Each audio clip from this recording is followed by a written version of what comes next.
Hey, what's up, y'all? My name is Millennial Smark, and I'm bringing you the slop, the whole slop, and nothing but the slop. All right, y'all boys, ready? It's Wrestlemania time, man. It is Wrestlemania, man.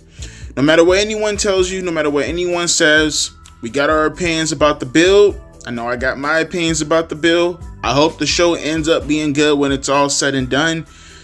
But as I said last year, as I always say when it's Wrestlemania season, the game is on, boys. The game is on. This is what everybody who participates in professional wrestling, who does commentary, who does news, who does anything wrestling related, this is the biggest day in professional wrestling. This is the biggest day for my channel every single year. It's WrestleMania. It's our Super Bowl. It's our Stanley Cup. It's all those cliches. So for that, you got to automatically get excited for, right? You got to automatically get excited for. Now, we've been through the card last night, so there's no need to go over it again. It's more so just speculation in regards to how the show is going to feel. Do I think the show is going to deliver? Do I think this is going to be one of the better nights WrestleMania has ever had? I don't know. I really don't know. I'm going into this just as blind as you guys are going into this, man. I got my fingers crossed that this is going to end up being a fantastic show. Like I said, in the end of the day, you're like by default going to have to get excited because it's WrestleMania. But man, oh man, a name can only do so much. And yeah, it's WrestleMania and that name's going to do a lot of heavy lifting tonight. There are some quality stuff. If you guys did not know, breaking news, AAA Wrestling has been acquired by WWE. They now own AAA Wrestling, which is crazy. That's insane. I wonder, now that happens to be the case, I guess Alberto Del Fuckhead, he now technically works for WWE now? And what, does that mean now, like CMLL, they're no longer pretty much going to do business at all with WWE, right? I mean, you already got the controversial stuff with Stephanie Vakir going on, and, you know, now you're acquiring AAA, who they have, like, a fucking blood feud with. I'm pretty sure now CMLL is going to be affiliated exclusively with AEW now, so there goes that. I mean, not as if they ever had a chance of getting together anyway, so who cares? But, like, I guess now CMLL is specifically AEW. But with that news breaking, it also broke that Rey Mysterio, because he, you know, got injured last night on this match on SmackDown. He's going to be replaced with Rey Fenix, which is a surprise. And don't get it twisted. You know, I love Rey. Rey's one of my favorites. You know, grew up on Rey Mysterio also. But, you know, I'm not going to sit here and pretend as if him going up against Chad Gable would have been the greatest thing. Maybe if this was like, you know, 1997 or 2003, then yeah, of course. But Rey and Chad, you know, you're kind of towing the line right there. Now Rey Fenix and Chad Gable, that's where the money's at. Now you pretty much just legitimately, by accident, you're now going to give us, that needs to open. They need to open. That's essentially going to be this generation's Kurt Angle and Rey Mysterio at SummerSlam 2002. Like, open with that match, man. Like, don't even hesitate. Don't think about it. Open up with Rey, with Phoenix and Rey Phoenix, still same thing. Open up with Rey Phoenix and Chad Gable. You're going to have yourself a killer ass match. Man, we still got the rest of the matches on the card. Tiffany and Charlotte, LA Knight and Jacob Fatu. We got the War Raiders and the New Day, which I'm not looking forward to at all in regards to that match. Jade and Naomi. Gunther versus Jey Uso for the WWE Championship. And then obviously the main event, Roman Reigns, CM Punk, and Seth Rollins. Like I said, I gave my opinions in regards to it yesterday. All we can sit now, all we can really do. I'm stammering on my words right now because it's like, damn, it's WrestleMania.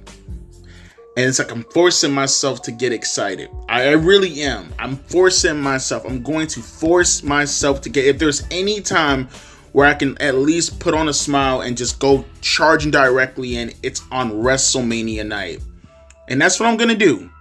I'm going to go in this super positive, mind fully opened, and just hope that the build to this, as shitty as it may have been, hopefully the wrestling substitutes and it tells a decent enough story where it overcomes all the bullshit that's been going into WrestleMania. So we'll see how they started off tonight, and then obviously we have night 2.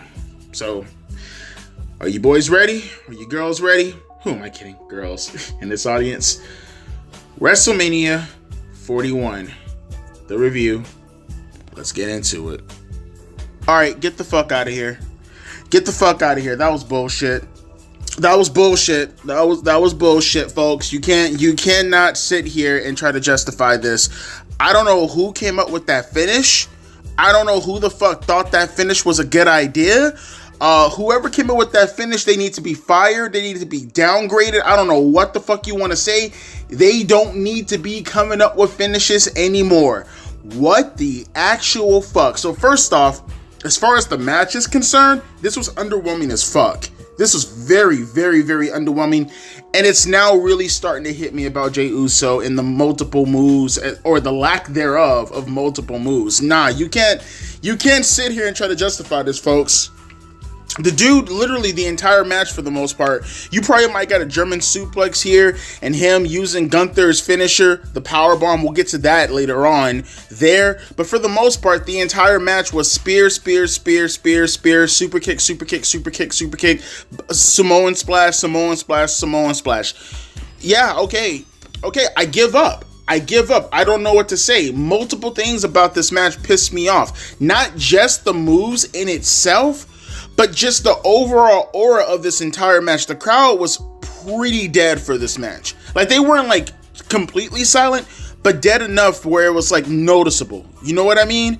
This, and then on top of that, this is the opener. Not to say that I'm surprised that this is the opener, knowing what the main event is with the triple threat match, but this just completely killed the entire concept of the Royal Rumble, right? Right, that's it. The whole concept of the Royal Rumble is now dead to me, bruh. This was bad. This was bad. There's no sitting here trying to sugarcoat it. This was bad. Bruh. I was expecting this to be more like a Rocky match. I was expecting this to be more like maybe a little bit of blood or something along the lines of that. Bruh, this was lame, bruh. Can I tell you the finish, though? That's the part that kills me the most, bruh. The finish of this match. They allowed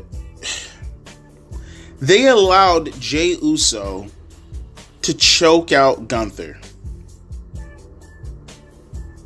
Yeah, they allowed Jey Uso to put Gunther into his own sleeper hold and tap him out.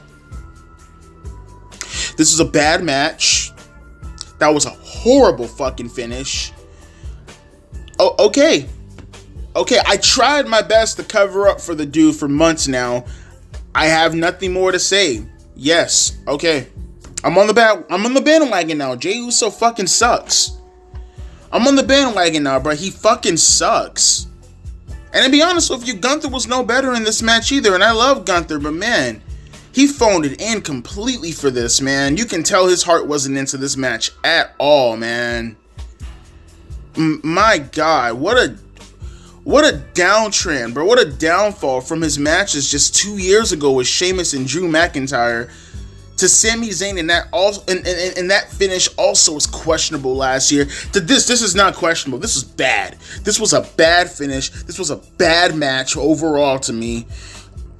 This was terrible. If you think you're going to cover it up by having Jimmy Uso come out here and celebrating with Jay, this has got to be one of the worst openers to WrestleMania in the history of the franchise. I don't know why they didn't open up. What? You know what? I know why.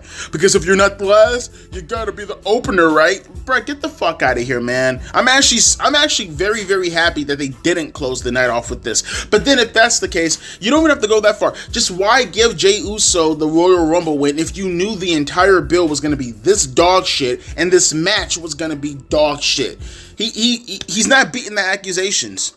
He's not beating the accusations as far as people calling him a shitty wrestler. He's not beating the accusations of being considered just a one-hit wonder with the yeet stuff.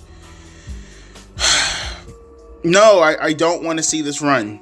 No, I really don't. If I know that this is what he's going to actually bring to the table, no, I don't want to see this.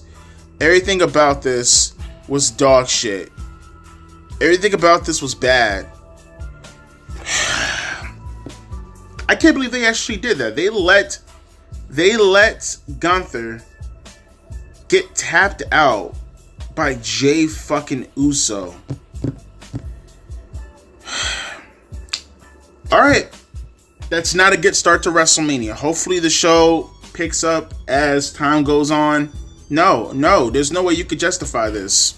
There's no way. People are going to try to justify this. They're fucking... If they go out of their way to justify this, you can't take their opinion seriously going further. You just simply can't. This is a bad match. This is a bad finish. Everything about this was just bad. It was just bad. Not a good start, man. Let's continue on. Not a good start at all. Okay, that's another match.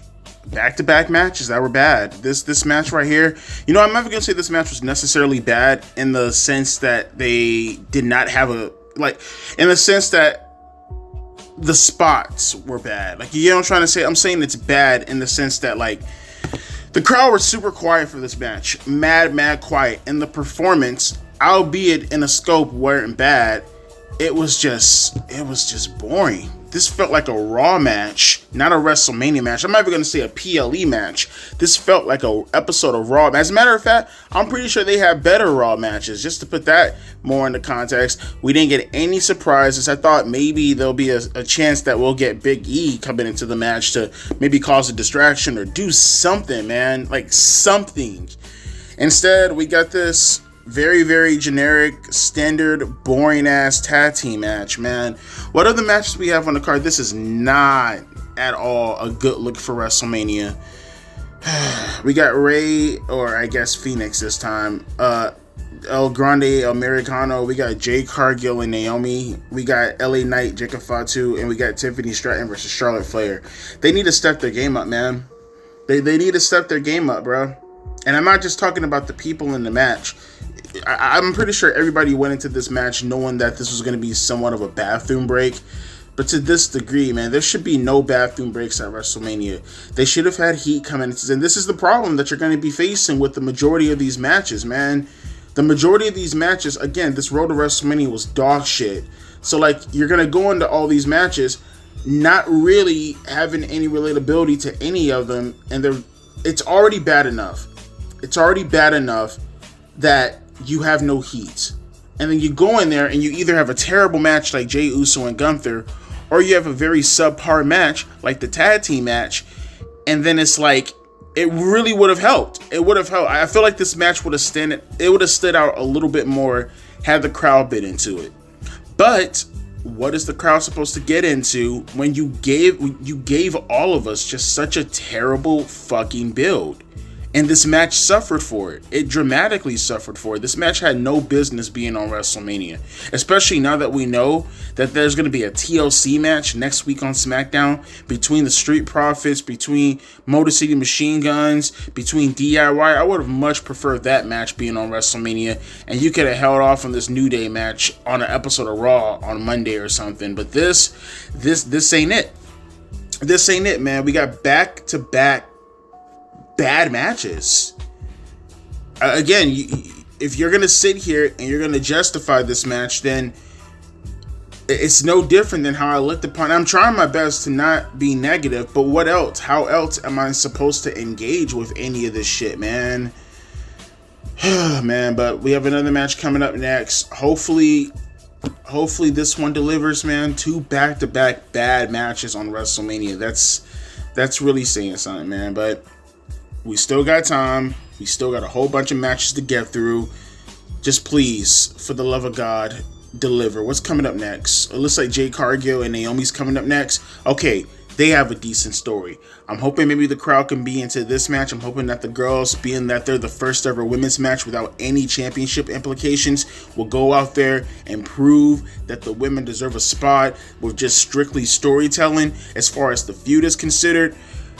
But man, oh man. And one more thing also, I'm not going to lie to you, there were parts in that match where I was actually nodding off. I was actually nodding off during the match. I was just not interested into this. You gave me no reason to be interested inside any of this. Just bad work so far. Bad work. Come on, guys. Come on. Pick up the ball, man. You still haven't failed yet. You have not failed yet.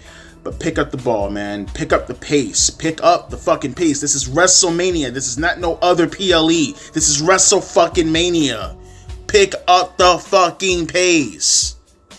Alright, this was somewhat acceptable, finally. Again, the crowd would have helped out a little bit more if they were a little bit more exciting. I'm starting to think maybe it has something to do with the arena, though. Maybe it might be, because I know some of the wrestlers, they complain sometimes about how, like, the audience, when it's that big of an arena, the reactions go directly up in the air. Maybe that might be the case. I'm not sure if it has a ceiling on top of the dome or not, but, like, man, like, it's very hard to hear some of the reactions, which hurts it a little tiny bit. But as far as Naomi and Jay goes, it was not a killer match, but it was acceptable. The girls went out there and they did their thing. You know, Jade was a tad bit sloppy at times, you know, kind of looked like she was a little bit confused as far as what spots to do. You know, whether it was her looking like she was going to go on the turnbuckle and hit a moonsault, but then she just kind of like stopped in mid move or whatever, or you know, when she actually hit that electric drop into the power bomb and then she went for a pin just to pick her up and go for the Jaded right into the finish. But as far as Naomi goes, once again, in my opinion, one of the more underrated women workers currently going on at the moment. Naomi, once again, you give her something to work with and she'll take it and she'll spin it and she'll do whatever she can in order to help get it over as much as possible. Whether it's someone as green as Jade Cargill, whether it's someone, which she's getting better, Nia Jax, but still, you know, Nia Jax, although better than what she was before, you know, still a little rough around the edges. You give Naomi something to fuck around with and she's gonna make the best of a bad situation. That's a credit to her. You know, that X Factor off the apron was pretty cool. I like that. I like her Rey Mysterio's wheelbarrow bulldog off the turnbuckles. That was pretty good also. You know, she worked her ass off in this match. Credit where credit is due. And you know, Jade has some missed spots from here and there as far as you know, like she was pretty awkward, but the two spots that she did when she caught Naomi in midair, whether it was from the blockbuster into that jackhammer, that was very impressive, or the crossbody counter into the fallaway slam. Because a part of me was getting frustrated at first, because I was like, damn, don't just sit there and wait for her to jump off the turnbuckle. But each time it led directly into her countering it, so it's like she baited her into it. So that was good. I liked that. You know, I wish they were a little bit more aggressive. You know, Jay did come out and she started to attack Naomi, so that was good. But a little bit more aggression in the match would have probably been a little, you know, a lot more needed. I would have actually liked for this to go a little bit longer. It felt like this match went under 10 minutes. It would have been nice if this match would have went a little bit longer, because I think the girls had a lot more to give. But overall, as far as the match is considered, it was acceptable. It's not the best, nowhere near the fucking best, but it wasn't bad either. But one thing that was bad, what in the fuck kind of music does Naomi have? That shit does not fit her at all. She's coming out to some fucking industrial metal. What the fuck? That is such a departure, but it's like not even a departure, it's a bad departure. It just does not fit at all. At all. Just get rid of that theme song from her. That whole entire presentation was fucking dog shit. Also, what's his name? What's her name? Excuse me. Jade Cargill and the whole little presentation with the weather report. That was pretty nice. I mean, it didn't really go anywhere, but you know, a nice little touch. Like I said, overall, do I feel like the women deserve to have another match outside of the actual titles in themselves? Just going off of this match, it's a step in the right direction.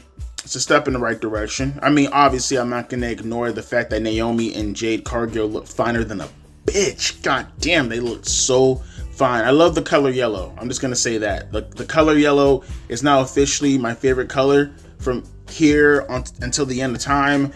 Naomi's ass was just so beautiful. And actually, Jade Cargill, look, her ass looked pretty nice too. Like, they were so fucking fine. They were so fucking fine.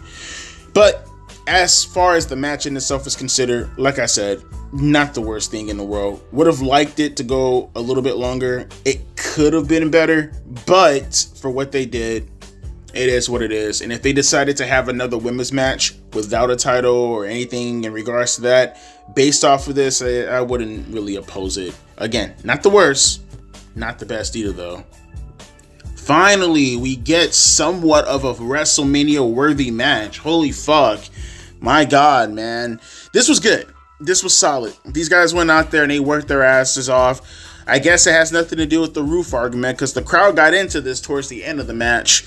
You can clearly hear them clear as day going back and forth between you see where my mind is at, Fatu and LA Knight. That fucking BFT out of the moonsault was fucking awesome. I thought at first he fucked it up, but they showed a replay of it. Nah, he got that shit. He actually got that shit. That was lit. That was dope as fuck. These guys went out there. They had their working boots on. The only thing is that it felt like a little... just like the Jade Cargill and Naomi match, I felt like this match, if there was any match so far that I've seen that I felt really, really, really could have used a little bit more time, it was definitely this match. As far as the entrances goes, nothing special. Jacob came out to his regular entrance, and LA Knight came out in a car. Again, nothing special.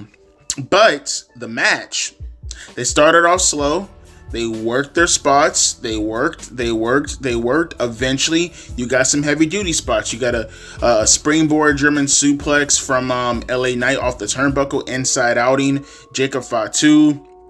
You got some, what other spot did I see that was really, really cool that caught my attention? Because there was another spot that I was like, oh shit. I like that senton spot from Jacob Fatu also when LA Knight was on the turnbuckle. Yeah, if that makes any sense. He had a senton on him while on the turnbuckle. Again, these guys were just going after, they were just going at it. And like I said, that fucking BFT out of that moonsault, that was good. That was really, really good. The only thing I probably would have said about that is because it's like, and maybe it doesn't hurt it too much because it is Jacob Fatu after all kicking out of it, so it's not like it hurts its credibility because it's Jacob. But I would have liked it if Jacob would have rolled out of the ring because it was such a dope ass move that, you know, maybe kicking out of it. Like if it wasn't LA Knight's finisher, I would have been okay with him, like, you know, just straight up kicking out of it. Knowing that it's not, you know, knowing that it is LA Knight's finisher, did I say that right? If it wasn't, it would have been okay. Considering that it was, he should have rolled out of the ring. But, you know, he ended up hitting a double moonsault on him a couple times, and he ended up winning the match. Jacob Fatu, that is. He is your new United States champion. It's not as if we didn't see this coming, but hey, it is what it is, man. I very much like this match. If this is the highlight of WrestleMania, though, that just tells you how fucking terrible this show was. But I doubt this is going to be the highlight. We still got Tiffany and we still got Charlotte. I still think Chad Gable and Rey Mysterio are going to go out there, or I guess Chad Gable and Rey Fenix now, are going to go out there and have a fucking killer match. Something tells me these guys are going to go out there and they're going to fucking murder it. This is going to be a killer fucking match. And we still have the main event with the triple threat. So I'm feeling a little bit more optimistic about the show so far, just considering that those last three matches, I just can't see them not being excellent. I just can't see it. And if this is their way, I mean, this WrestleMania, man, if those three matches deliver in the way that I think they're going to deliver, it's going to be crazy to know that you went from the worst match of the night and just in chronological order, it got better and better and better and better and better and better. It started off with Naomi and Jade Cargill being okay, passable. Then you get this Jacob Fatu match with LA Knight. Okay, solid work for WrestleMania. And I expect to see an excellent match coming out of Chad Gable, at least 3 stars. 3 stars and higher. Jacob Fatu and LA Knight, I'm going to give 3 stars. Now, maybe I'll probably go 2 3/4. I don't feel like it hit that 3-star level. If it had a little bit more time, it definitely would have hit that 3-star level. But nah, I'm probably giving a little bit too much. I think the perfect score for it would probably be 2 3/4. But a solid match. I think a very, very, very, very, very, very high C is still considered very, very solid. And I'm curious to see what's going to be the work going forward now that Jacob is the United States champion. Is he going to hold on to that championship belt for a very long time? Is this still supposed to be his platform to launch him into the stratosphere when he goes after the World Heavyweight Championship? Is he going to feud with Solo Sikoa over the United States Championship? As time goes on, we're going to figure this out. I really don't see Jacob being a heel for very long because the crowd fucking loves him. The crowd, they're in love with this dude, and so am I. Pause, no diddy. So we'll see as time goes on how this is going to progress. But as far as this match right here, good shit. Good shit. And as I said earlier, as I mistakenly said Haku, he did come out to congratulate Jacob. Not sure why Rikishi couldn't have done it. To be honest with you, I'm not even sure why Rikishi didn't show out for Jey Uso also. But it is what it is. What's important is we finally got somewhat of a WrestleMania caliber match for the spot and the status given for that championship in that particular match slot. So kudos to both guys for going out there and working their asses off and getting the crowd behind them. Coming up next, though, again, gonna be severely disappointed if this is anything lower than a 3-star match. Rey Fenix one-on-one with Chad Gable. Oh, I'm sorry. What's his name? El Grande Americano. Tariffs. America. Boom period. Recession. None. Let's get to it, folks. Chad Gable's the fucking best. He gets it. He's just like Kurt Angle as far as getting it.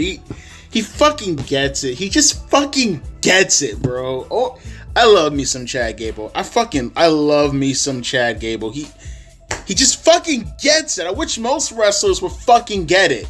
Willing to sacrifice what he could actually do in this match for the purposes of the actual, character development in itself. And this is all just to build up to Chad Gable and Vikingo. I'm good with that. I'm perfectly fine with that. I know it's going to be a solid match. It's not going to be no flippy-dippy bullshit like it was with Vikingo and Kenny Omega a couple of years ago. It's actually going to be solid work, contrasting styles. So, Vikingo versus Chad Gable, if that's the path that they want to go down, I'm perfectly fine with that. It started off with Vikingo kicking Chad Gable in the face. He went over... Oh, I'm sorry, because we don't have any proof. Okay, let's just be clear about this. Technically, we don't have any proof that it's Chad Gable. Now you guys are gonna point to the stupid tattoo, like Pat McAfee said on commentary. Everybody has a tattoo. You don't know a Chad Gable. Clearly, Americano is he's influenced by Chad Gable, and for all you know, he just got the tattoo on his back because, well, I mean, that's his hero. He does his moveset. He's clearly the same size. He's just influenced by Chad Gable. Okay, if Cody can have a stupid neck tattoo, then of course Americano can look at one of the greatest American wrestlers ever and, pay tribute to him. I don't see all you guys with this, oh, it's Chad. It's not Chad Gable. It's not.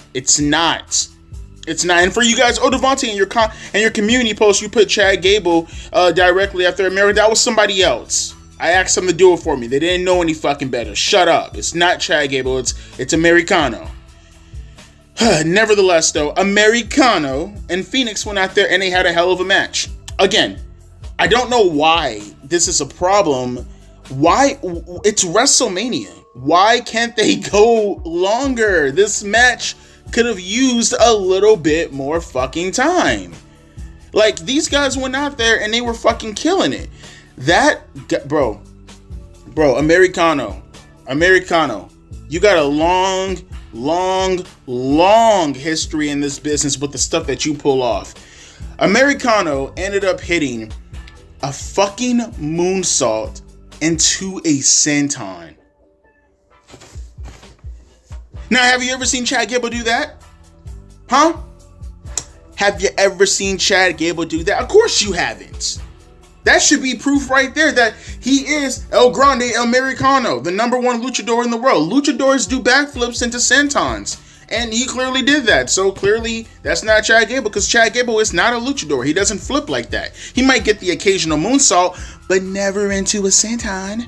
And I like this. This motherfucker put a metal plate into his mask. And kudos to Rey Fenix, bro. Kudos to Rey Fenix. He tried to go for the goodbye amigo kick, when he walks the ropes and he kicks you in the face.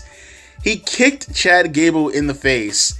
And I thought at first he legitimately tweaked his ankle. He fell on the floor or on the mat and he started holding his foot. I thought legitimately he tweaked his ankle. I was going to say, oh shit. But no, he kicked him in the head, which had a metal plate inside his mask. And he sold the foot. He fucking sold the foot. Now, unfortunately, Chad Gable, Americano, he ended up grabbing his ankle and he hit the ankle lock on the wrong foot. But that's fine. It's okay.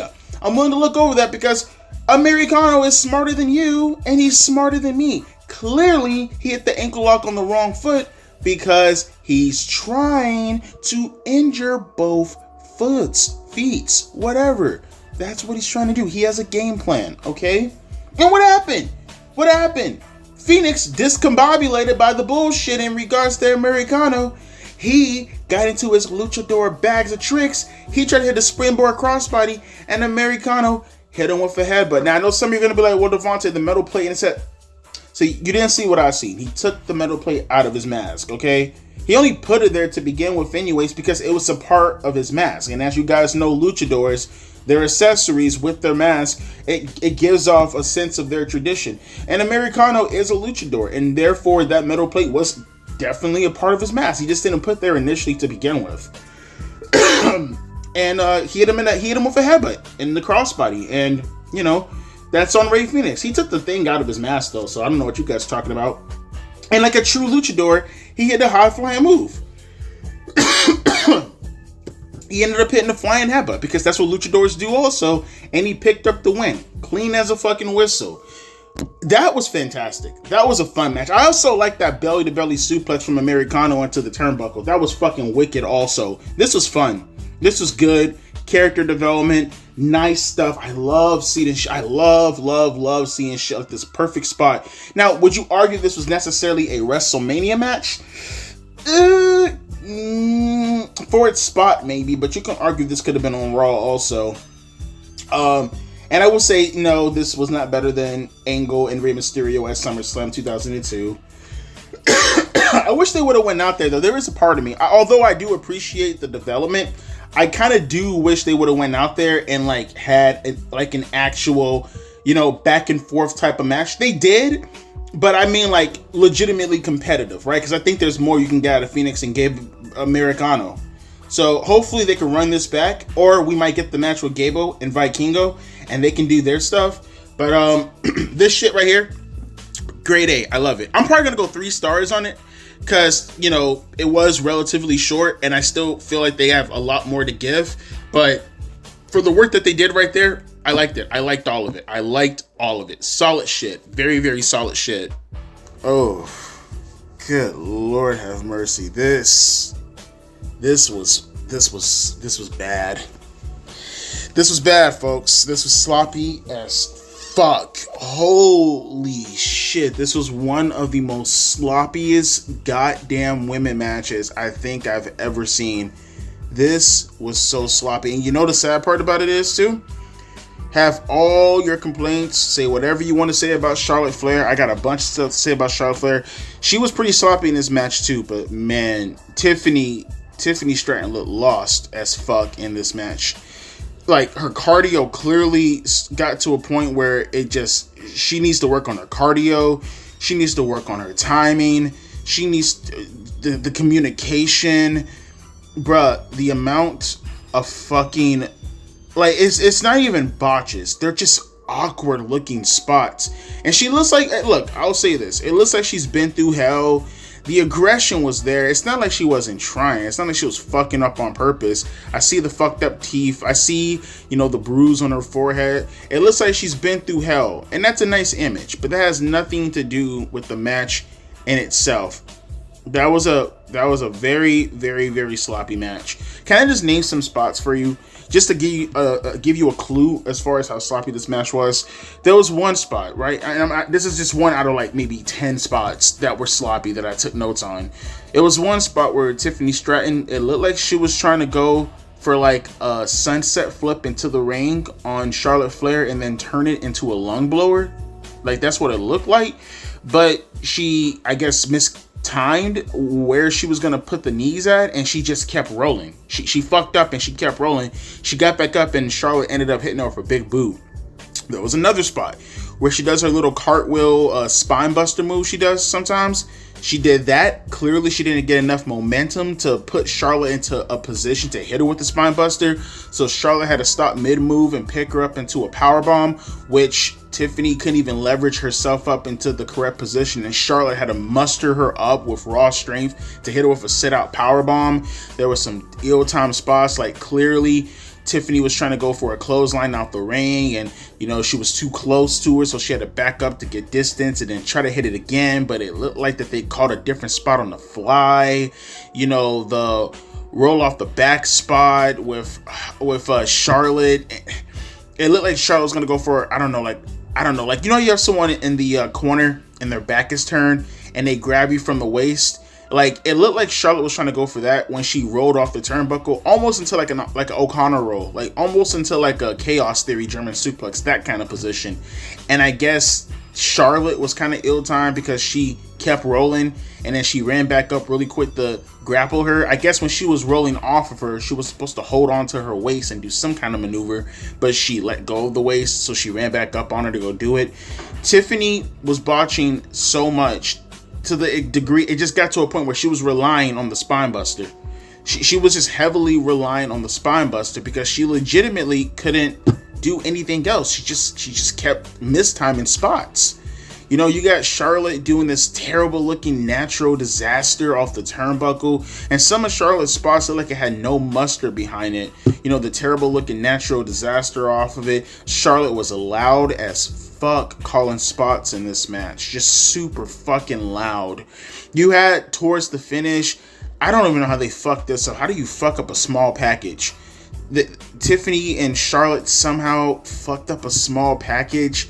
I guess like the small package just kept rolling, and then they eventually got into a stand-up position. It was bad, and then Tiffany ended up hitting the best moonsault ever, or the prettiest moonsault ever, in order to pick up the win. The match started off pretty solid, like the girls going back and forth and throwing shots, and you can clearly see the aggression. And something else too that I noticed throughout the match, you can see Charlotte's face, and you can see clear as day she's not faking that. That's not scripted. No wrestler has that look on their face in mid spots. She looked frustrated as fuck during this match. Like, very, very, very, very frustrated. And, they were trying their best to do other spots. They just couldn't do any big spots. Every big spot they attempted to do, it looked clumsy. It looked out of place. Like I said, it looked mistimed to the degree where it's like, I don't know if Charlotte's knee was legitimately giving her problems, because she wasn't even doing any high spots at a certain, like she didn't do any high spots in this match like she typically does. And maybe she could be afraid that her knee's gonna buckle on her again. I don't know.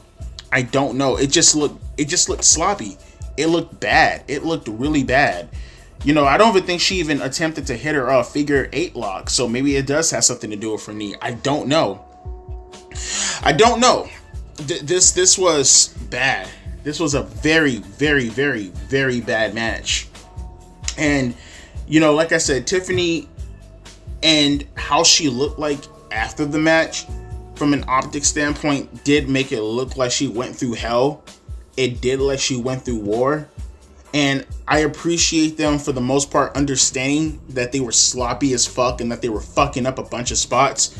So then they just they just said fuck it, and they just started working over each other's knees. Tiffany going after Charlotte's knee because she has the knee brace on, and Charlotte going after Tiffany's knee because it sets up for a figure 8 lock, which she never even attempted. It was just, and then the entrances, like these entrances tonight, this has got to be the worst WrestleMania of all time when it comes to like special entrances. These are so lacking of substance. It just feels like a filler WrestleMania. This is bad, bro. This is a bad WrestleMania. This is bad. Tiffany came out and some, I don't know, like dollhouse is what it looked like. And I think they were promoting some new Barbie dollhouse or whatever. That's why she did the entrance and the way she did it. That was terrible. It was boring, lacked any creativity whatsoever.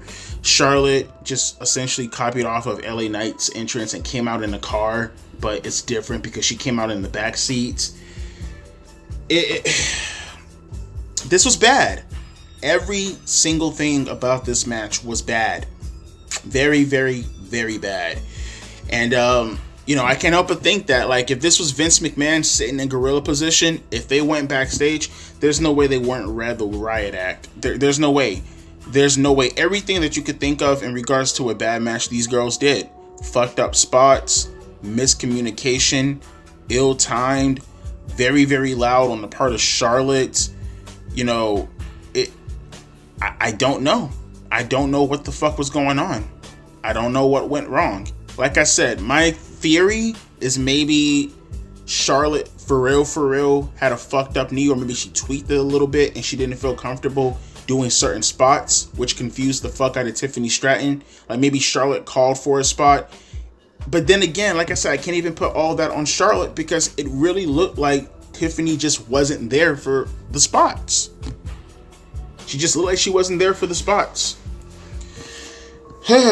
Man, oh man. They ruined it too, because it looked like WrestleMania was starting to pick up a little bit with the patterns as far as where the matches were going, and then it just stopped this match right here. I don't want to see them ever go back at it again. I don't think there's any reason for them ever to run this back ever again. I don't want to see these girls do anything else ever again. Just a terrible match. Just a terrible match overall. But hopefully, we're gonna need this main event to save us, folks, because this show's looking like a complete fucking dud right now. This is looking like a dud of a show, man. Like, we're talking about 5-star range as far as the rating. Like, I'm looking out of a 10. This is looking like a high 5 show so far.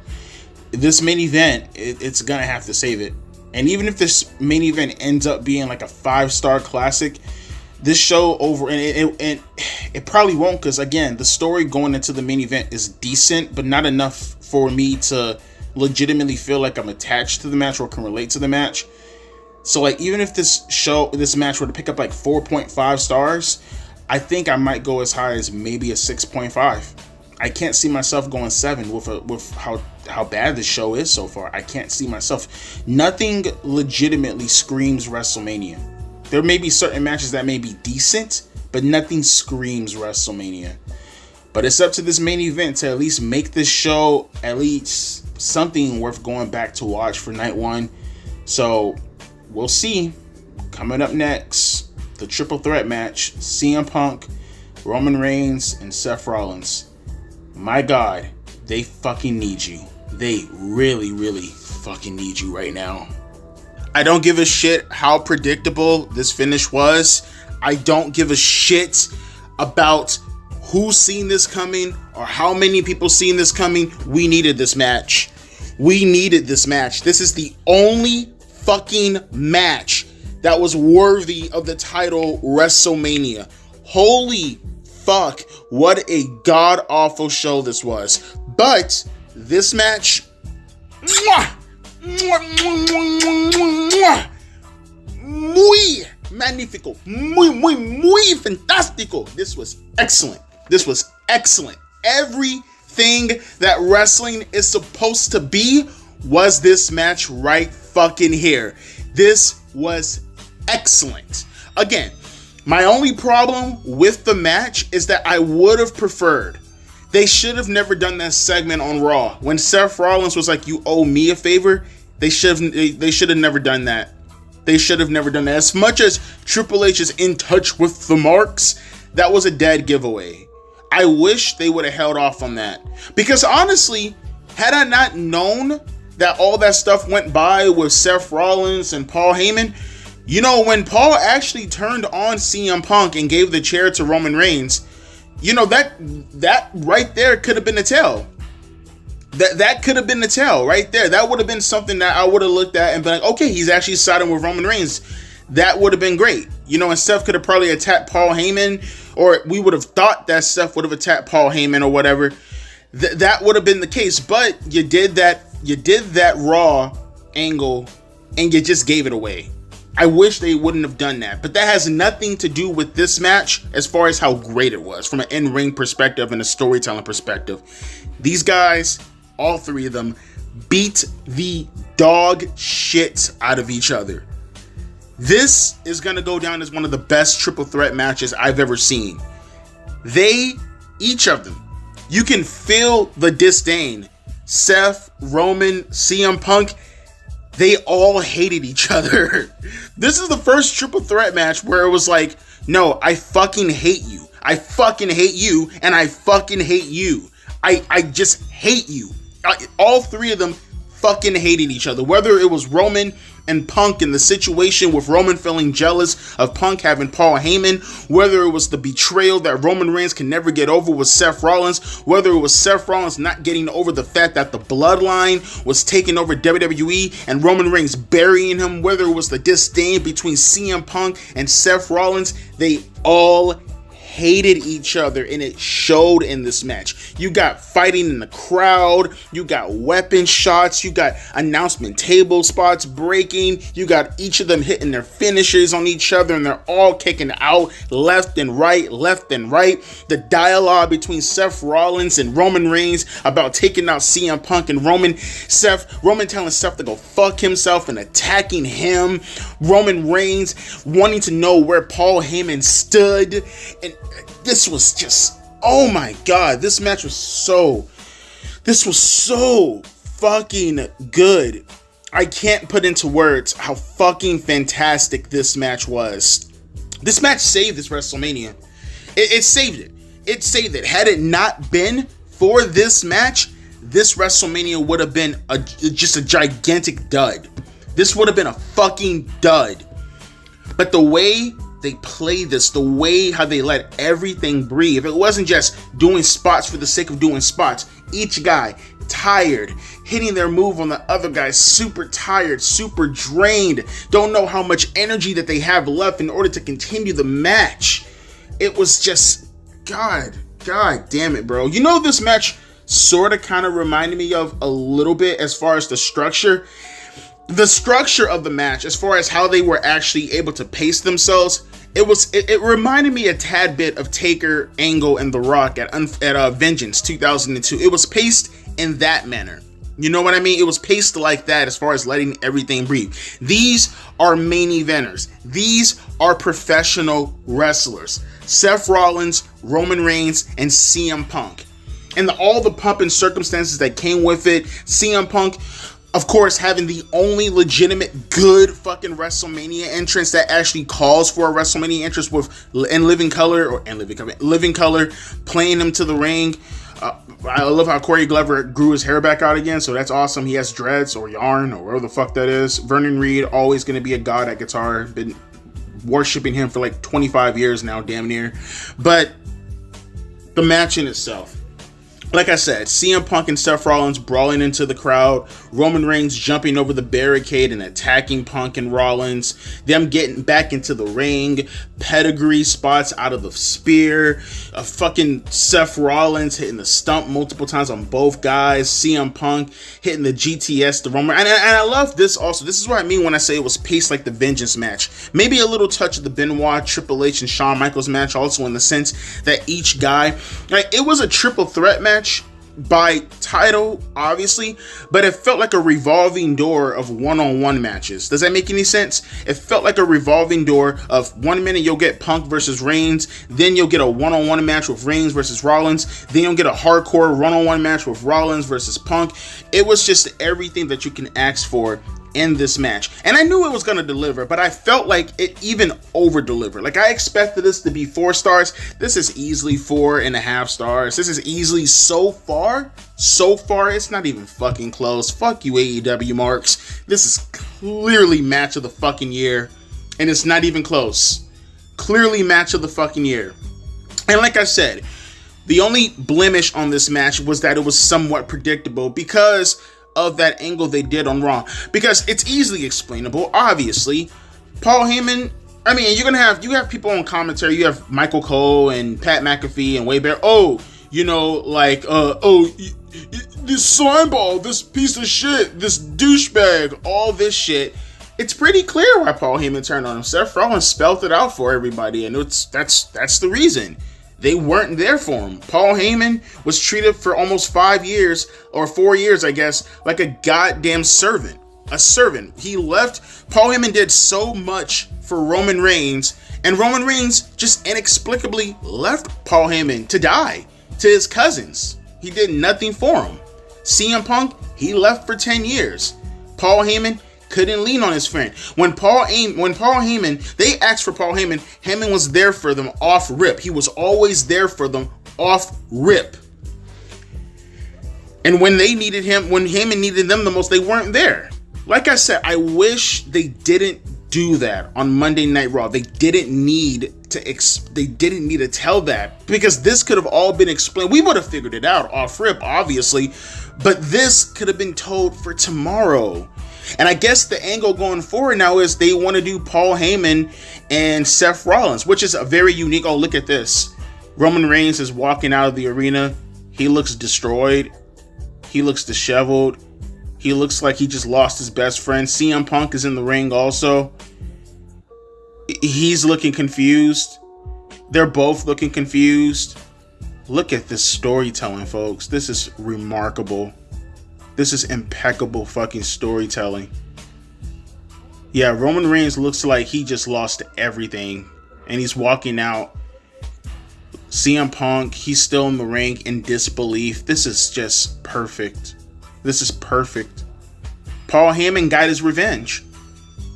Look at Punk. He's in the ring still on his knees, talking to the referees. He's looking around. He's kissing the ring right now. This is so fucking good. This is so fucking good. Oh my god, bro. This is so good. Like I said, that's my only mark in regards to the match in itself, was the fact that they kind of gave the finish away by doing that angle a couple of weeks ago on Raw. You have to go back and watch this match. I don't think I'm doing it justice by talking about it right now. You need to watch it for yourself to be able to experience how fantastic this fucking match was. You need to go back and go watch this. This is going to probably go in like top 50 best WrestleMania matches of all time. By far. What a fantastic match. I love that spot with Seth Rollins and Roman Reigns too. Seth Rollins trying to get him, he's doing the whole little dialogue spot. It's been me, it's been you. He said Mox too, referring to obviously Jon Moxley and his Dick Riders. It's been me, you, and Mox. He's the cancer. We need to take him out. By the way, they're cursing throughout the match also. They got so many bleeps. I love this shit. You have Seth Rollins who's looking at Roman Reigns and he's telling Roman, let's put him through the announcement table the same way we used to do everybody else when we joined him. We looked after him. And I love how Roman just punched Seth dead in his shit, and he ended up powerbombing both of them through the announcement table. Just good shit, man. Just good all around shit. I can't wait for Raw tomorrow. I gotta see how they're gonna follow up on this with Raw tomorrow, man. I cannot wait. But just overall though, speaking about WrestleMania in itself, this match saved the show. This show was fucking, do I want to say downright fucking horrible? This was a bad show. This was a very, very bad show. Downright horrible. You had like maybe 2 or 3 matches on here that I thought were, one was good, one was alright, and the other one was average, that being Jade and Naomi, the other one being LA Knight and Jacob Fatu, and the other one being Americano, Grande, and Rey Fenix. Those first 2 matches, they're gonna go down as one. The tag team match was just literally just a sponsorship spot to do their stupid ass video game shit. Tiffany Stratton and Charlotte Flair was a huge disappointment, just a fucking travesty of a goddamn match. And Jey Uso and Gunther is gonna go. It's gonna go down as, it's first off for Gunther, it's his worst match of all time. And it's not even close. That's Gunther's worst match of all time. And that's going to go down as one of the worst wrestling matches I've ever seen. And one of the worst WrestleMania matches of all time. It's not even fucking close. It was a horrible match with a horrible finish. Just set the pace for this gloom and doom fucking pay-per-view for the most part outside of this main event. Again, it's a one-match show. It's a one-match show, and in regards to WrestleMania, this is the only one on the entire show that showed that it deserved to be on the card. But hey, we're still not done with WrestleMania yet. We still have one more night to go. They still have time to recover this WrestleMania. I'm willing to go at least a 6 because of the main event, but they have to redeem themselves. They have to. Tomorrow has to knock it out of the fucking park. They have to. They have to do better. They have to do better, man. So we'll be back tomorrow night to talk about WrestleMania Night 2. At least that card on paper looks better. And don't worry, tomorrow, yes, I heard about the Bayley situation. I will be making a separate video on that tomorrow morning, so be aware of that. We'll talk about that tomorrow. But let me hear your thoughts down in the comment section below in regards to how you felt about WrestleMania. As always, my name is Devontae, aka Millennial Smart, and I'll be catching you guys later. Seriously, if you get the opportunity, go track the main event. Do it. Fucking do it. A deuces and a P. Ice.